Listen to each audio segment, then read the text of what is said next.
This is called Talking to the Father.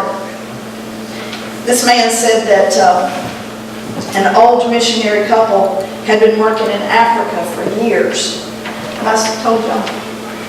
Had been working in Africa for years, and they returned to New York City to retire. They were getting old, they were getting tired, Nina, so they were ready to retire. They didn't have a pension. Their health wasn't good.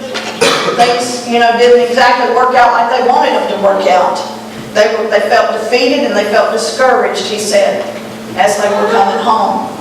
They were afraid. They had fear on them too. They discovered that they had booked the same ship as President Teddy Roosevelt. Does anybody know the story?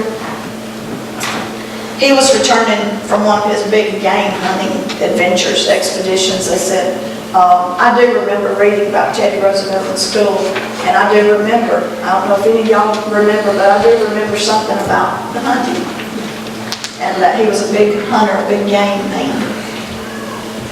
No one paid attention to the missionaries.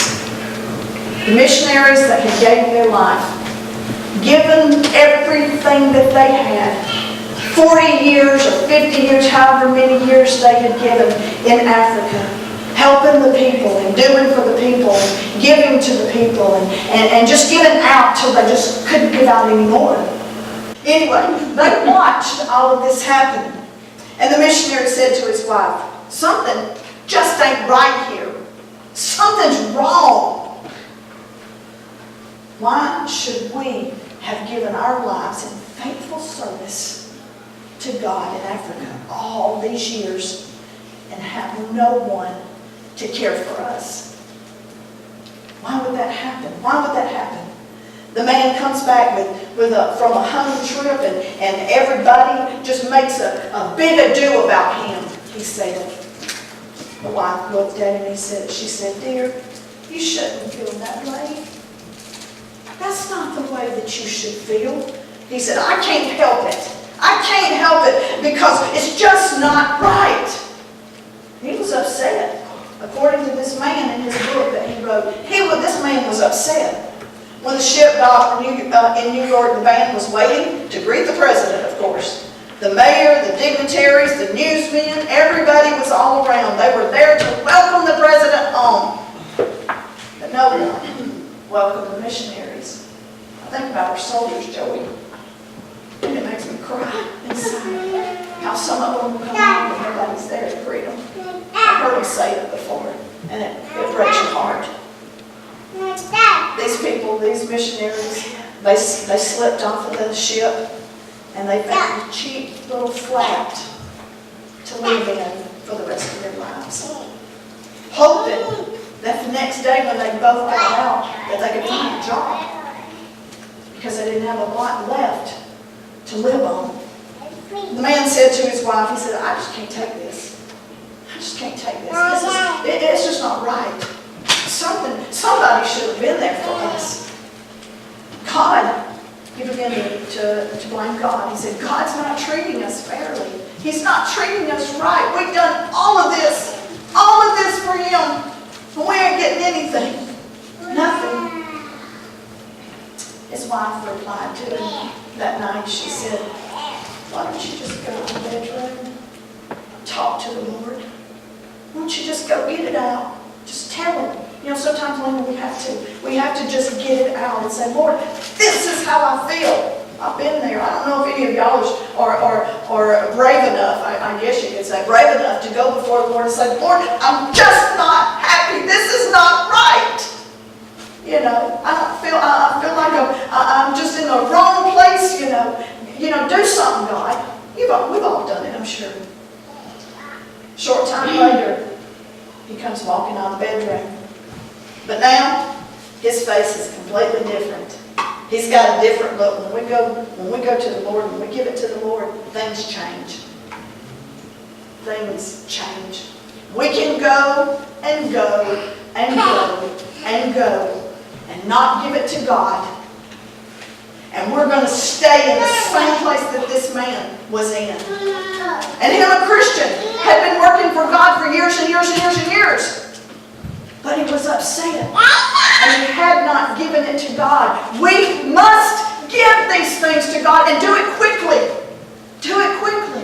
We must forgive, like I was talking about. We must forgive and forgive quickly. Don't hold it in. That's what the devil wants. That's what the enemy of your soul wants, is for you to hold it in so that it'll just build and build and build. And the story inside of you, which was a little tiny, tiny, tiny thing, will just get bigger and bigger and bigger. And then you'll get more angry and more angry. Don't do it. Don't do it. Forgive. Nothing. Forgive. When you're upset about the things that's going on around the world, you're going around in your life just like this man, go to God right then. Don't wait. Don't wait. Take it to the Lord in prayer. Find that place. So his wife says, what, dear? What happened? She saw the change. She knew that there was a change. Oh, you're going to like this. Oh, the Lord settled it for me, he said. Can I get right here and tell y'all? The Lord settled it for me. I told him how bitter I was, how upset I was, how mad I was, because nobody was there for me. Nobody took their time to come out and have the band out there for me when I come home from Africa from serving. I told him that I was upset because the president got all of that stuff. It's tremendous homecoming is what they call it in the book.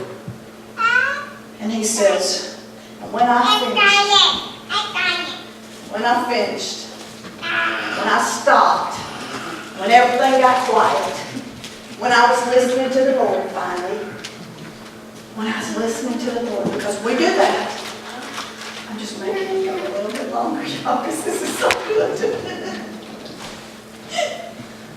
He says, when I finished, I felt the Lord's hand on my shoulder. You know, that's why the Lord comes. He comes very peacefully, very He speaks to us.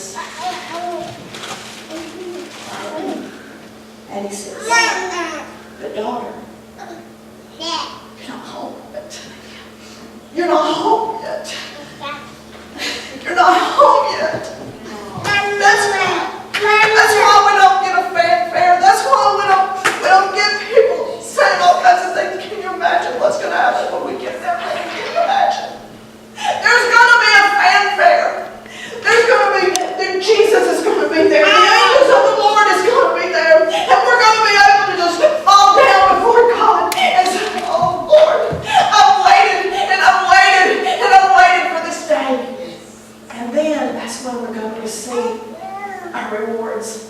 That's when we're going to get our rewards. Not down here. I'm not looking for anything down here, Brenda. I'm not looking. I used to when I was young. I would think about, well, why don't they give me this? Or why don't they give me that? I'm not looking for that anymore. I'm looking for the rewards that only come from the Lord.